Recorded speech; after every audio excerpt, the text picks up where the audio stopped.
What happens when the youngest voice in the monarchy speaks a truth no one dares to utter? Prince George's chilling words calling Queen Camilla the enemy did not remain a child's whisper. They became the lightning strike that split the palace in two. For generations, whispers had echoed inside gilded corridors, rumors, secrets, half-finished sentences cut short by approaching footsteps. But never before had such words come from a child, and certainly not from the boy who carries the destiny of the crown. The remark did not feel like an innocent slip. It felt like a verdict. With one breath, George pierced through decades of carefully constructed silence, leaving everyone scrambling to understand what it meant. At first, it was said to be an overheard comment, something spoken casually among siblings, never intended to travel beyond the nursery. But the speed of its spread suggested something more. Within hours, trusted aides were whispering with pale faces as if carrying a message too dangerous to repeat aloud. The phrase was short, sharp, and utterly damning. "She is the enemy." No explanation was offered, but none was needed. In a palace, still haunted by Diana's ghost, where uneasy alliances had lingered for decades, the meaning was clear. How could a boy so young see so deeply into the fracture lines of the monarchy? His words did not feel mischievous or cruel. They carried with them an uncanny clarity, as though George had been born with the ability to sense what adults desperately tried to conceal. His life had been carefully shielded, his innocence fiercely protected, and yet even the thickest palace walls could not hide the tension at family dinners, ceremonies, or muffled late-night arguments. To George, Camilla was not simply a step-grandmother. She was the figure who stood between his father's destiny, his mother's dignity, and the memory of the grandmother he had never known, but who had been described to him as the embodiment of love, compassion, and truth. For the aides who heard it, the weight of the remark was staggering. Palace staff had endured scandals, betrayals, and endless waves of headlines. But this was different. This was not a tabloid story or a political whisper. This was the unfiltered perception of the boy who would one day be king. Some froze in silence. Others exchanged nervous glances, knowing that to repeat his words was to invite chaos. It was inevitable the phrase would reach Camilla herself. Her team dismissed it as childish nonsense, not worth the ink of scandal. But behind closed doors, she seethed. To be painted as an enemy by the heir's son was not only an insult, it was a threat to everything she had built, every sacrifice she had made to carve out her place at Charles's side. In private, her fury was unmistakable. She vowed no child, however royal, would tarnish her crown. Yet the truth could not be dismissed. George's words were not mischief. They were the kind of words that root themselves in the air, whispered again and again until they transform into prophecy. The monarchy, so often shaken from the outside, now found itself rattled from within. The future heir had declared war before he ever wore the crown. The fracture between William and Camilla had never been healed. Their relationship was born out of necessity, not affection, and every exchange carried the heaviness of history. William, fiercely protective of Diana's memory, often bristled at Camilla's presence. His restraint was visible, but his distance undeniable. George, watching quietly from corners of grand dining halls or ceremonies, absorbed more than anyone realized. Children do not need explanations, they sense atmospheres. They know when smiles are forced, when tension fills a room. Catherine, too, shaped George's quiet perception. Her lessons came wrapped in stories of heritage and honor, but the message was clear. Their grandmother, Diana, was not just a figure in history. She was compassion, resilience, and truth. And her absence was no accident. George listened. He connected. Slowly, a sharper awareness grew. To him, Camilla's presence became an insult to the legacy he had been taught to cherish. Even within the wider family, whispers lingered. Camilla was tolerated but never embraced. At the table, yet never at the heart. George sensed it. Those unspoken judgments hardened his certainty until the moment came when silence finally broke. The confrontation happened at a private family gathering, a dinner meant to be calm. Silver gleamed, smiles were forced, but the weight of history hung heavy. And then, without warning, George spoke. His voice carried not the playfulness of childhood, but the sharpness of truth. "You're the enemy." The room froze. Time itself seemed to halt. Aides stared, paralyzed, eyes darting between the boy and the queen. Camilla's face betrayed the fury she fought to contain. For a moment, her mask slipped. Then, with practiced survival, she forced a laugh. "Children do say the silliest things," she remarked, her voice trembling at the edges. But the wound was already struck. The mask of humor could not conceal the sting of being called what she had always feared, the enemy within. William's eyes locked on his son, pride and apprehension burning together. He said nothing, but the tightening of his jaw spoke volumes. He would not rebuke George. He would not let Camilla twist his son's words into mischief. And so the monarchy found itself shaken from its core, not by politicians, nor by the press, but by the voice of a child who saw too clearly what adults spent decades hiding. Catherine, ever composed, placed a gentle hand on George's arm, not to silence him, but to shield him from the storm she knew was coming. Her gaze fell on Camilla, cool and unwavering, daring her to retaliate. The silence between the two women carried more weight than words. Around the room, reactions fractured. Some gasped aloud, others lowered their eyes, unwilling to face the truth a child had just spoken. Aides whispered prayers that the remark would never leave palace walls, though all new secrets never stay hidden. George had voiced what many thought in private, and in doing so tore through the fragile fabric of unity the monarchy struggled to preserve. What began as one child's words was now a crisis too large to contain.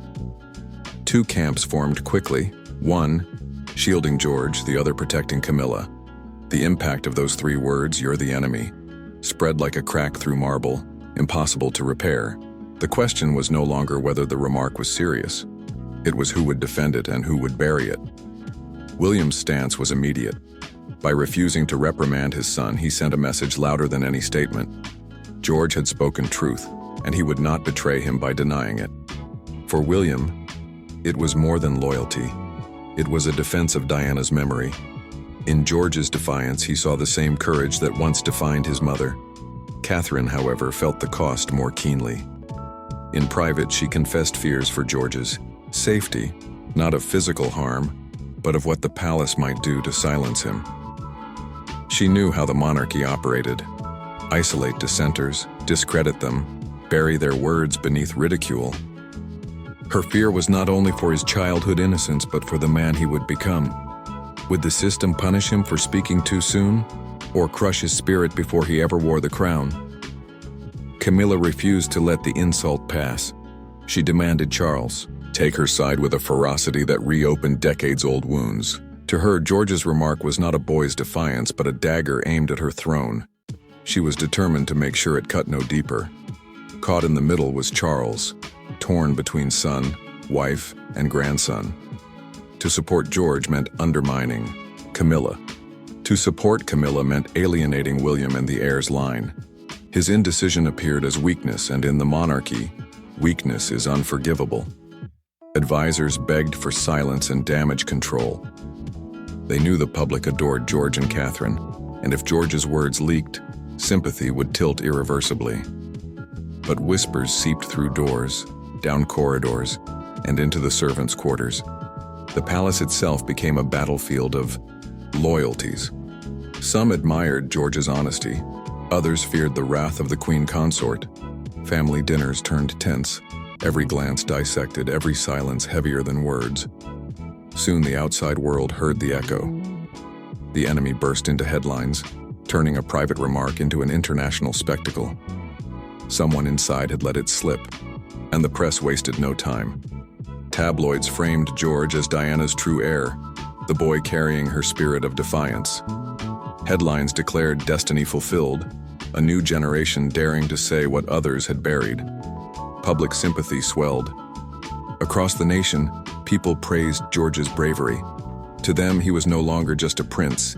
He was a truth-teller, calling out betrayal where others had stayed silent. Editorials painted Camilla as the usurper, the obstacle to Diana's rightful heirs. No palace statement could stop the tide. The harder they tried to explain it away as childish imagination, the stronger the story grew. The enemy had slipped beyond their grasp, becoming a rallying cry whispered and repeated everywhere. International outlets seized on the drama. Some saw it as proof of a monarchy in decline, others as prophecy, a young prince daring to speak truth before ever wearing the crown. The world asked, was it a child's slip or a glimpse of the monarchy's future? Behind the headlines, the family fractured further. If George was the voice, Catherine became the shield. She knew Camilla would stop at nothing to discredit her son. Quietly but firmly, Catherine resisted. She blocked aides from interrogating George, refused calls to reprimand him, and reassured him in private that truth spoken in innocence was not a crime. Her resolve was unshakable. She would not let the palace silence him as it had silenced Diana. Yet her defense came at a cost. Charles pressed Catherine to soften her stance to let the matter be buried. But Catherine stood firm, even as tension deepened around her. She knew George had lit a fire that would not be extinguished, and whatever storm followed, she would face it by his side. Catherine placed a steady hand on George's arm, not to silence him but to shield him. Her gaze locked on Camilla, cool and unwavering. The room froze. George's words, "You're the enemy," shattered the fragile unity the monarchy had struggled to maintain. Reactions splintered. Some gasped, others looked away. Aides whispered prayers that the words would never leave the palace walls. But the damage was done. George had spoken aloud what many thought in silence. What should have been dismissed as a child's outburst had instead torn through the royal household, dividing it into two camps, one protecting George, the other rallying behind Camilla. William made his stance clear. He stood firmly behind his son, refusing to reprimand him. His silence was a declaration. George had spoken truth, and he would not betray him by denial. For William, it was not only loyalty, but a defense of Diana's memory. In George's courage, he saw the same spirit that once defined his mother. Catherine felt the cost more deeply. In private, she confessed fears for George's safety, not of physical harm, but of what the palace could do to silence him. She knew the monarchy's ways: isolation, discrediting, ridicule. Her fear was not just for George's childhood, but for the man he would one day become. Camilla refused to let the insult stand. To her, George's words were not childish defiance but a dagger aimed at her throne. She pressed Charles to act, demanding loyalty. To support George would undermine her. To support Camilla would alienate William and the future king. Charles hesitated, torn, and his indecision appeared as weakness, unforgivable in a monarchy where strength meant survival. Advisors urged silence and secrecy, warning that the monarchy's carefully guarded image could collapse if the truth escaped. But whispers spread like smoke. From servants' quarters to state dinners, loyalties fractured. Family meals became battlegrounds of silence and veiled glances. And then, the words reached the outside world. The enemy exploded into headlines, transforming a private remark into a global spectacle. Tabloids hailed George as Diana's heir in spirit, a boy with the clarity to say what others would not. Public sympathy surged. George became a truth-teller, while Camilla was painted as the usurper, the obstacle to Diana's rightful heirs. The palace scrambled to contain the damage, insisting George had been misunderstood, that he was too young to grasp reality. Yet every denial only fueled belief. The enemy had slipped beyond their control, becoming a rallying cry whispered across Britain and abroad. Catherine shielded her son from interrogation, refusing to let him be silenced. She reassured him that truth spoken in innocence was strength, not shame. In doing so, she became more than William's wife. She became the protector of the next generation, her quiet resolve casting a shadow Camilla could not erase. Camilla, humiliated, plotted retaliation. She demanded disciplinary action against George, insisting even the future king was not above authority. Whispers grew that her allies wanted control of George's education to reshape him into someone less threatening. The idea enraged William, who confronted Charles directly, accusing Camilla of manipulating the throne to protect herself while endangering the heir. Charles faltered, torn between his wife and his family. His hesitation deepened the rift. William's fury echoing Diana's legacy. Then Anne, usually restrained, quietly aligned with William. She spoke little, but her disapproval of Camilla was unmistakable, reminding Charles that blood must come before alliances. In her desperation, Camilla made a fatal miscalculation. The harder she fought to silence George's words, the stronger they grew. What began as a child's remark had become a force reshaping the monarchy itself. And as the storm raged, one truth stood clear. Catherine would not yield. Camilla would not retreat. And George's words had already redrawn the battle lines for the crown. Each attempt to discredit George only strengthened him. Every whisper of punishment proved his words carried weight, frightening even a queen. Camilla's counterattacks magnified his voice, turning his remark into a rallying cry she could not contain. But the real test came not from palace politics but from George himself. To the world, he was just a boy. Inside the monarchy, he had revealed the spirit of a future king. Rather than shrink under scrutiny, he displayed a resilience that startled even his parents. What could have been dismissed as a childish slip became something far greater, a statement of defiance, a signal of destiny. In quiet moments, George's questions unsettled William and Catherine. Why must truths be hidden? Why must love and loyalty come with sacrifice? These were not idle musings, but sharp reflections that revealed a mind too clear to ignore. Catherine saw in him the same clarity that once defined Diana, the refusal to accept hypocrisy disguised as duty. William recognized his mother's fire as well, filling him with both hope and fear. Hope that George would one day lead with honesty. Fear that such honesty might cost him everything. The public had already chosen their side. Crowds no longer spoke of George as merely a young prince. They embraced him as a symbol of truth in an institution long accused of secrecy and deception. To them, George was the boy who dared to say aloud what so many had long believed, but never thought would be spoken inside palace walls. In his voice, they heard justice. In his defiance, they saw hope. Within the palace, aides whispered that George carried his grandmother's fire. They said it cautiously, as though invoking Diana's name might reopen old wars. But the comparison lingered. Diana had once exposed truths the monarchy sought to bury. Now her grandson had lit the same flame. For staff who had lived through those turbulent years, it felt like history repeating, only this time in the body of a child. Quietly, the monarchy shifted. Though no official word admitted it, those at the top knew George had changed the narrative forever. What began as a single outburst reshaped how the world saw the royals. Camilla was no longer the center. All eyes turned to George, the boy unafraid to speak, the child who might one day reign with a courage unseen in generations. Camilla's authority began to wither. What once felt like command now felt like isolation, her influence unraveling thread by thread. Whispers grew louder, loyalties shifted away, and her crown no longer shielded her. To the public, she was the villain of a story she thought she had mastered. To history, she risked becoming only the enemy. Charles carried the heaviest silence. His devotion to Camilla had cost him harmony with his son and strained the bond with his grandson. He knew the choices he made had cast shadows over his reign. Yet still he hesitated, torn between loyalty to his wife and the truth spoken by a child. William and Catherine, however, emerged stronger. Their resolve was hardened by the storm. They stood not only as protectors of their son, but as guardians of a legacy larger than themselves. Catherine in particular became the shield, unyielding, steady, unwilling to let George be silenced.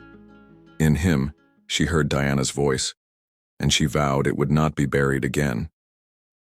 To the public, George became more than heir. He became the voice of truth, the child who dared confront power, the boy who carried Diana's fire into a new age. His words etched themselves into memory, retold as a story of innocence and courage against deception. And so, a single phrase from a child carved itself into the crown's history. The enemy.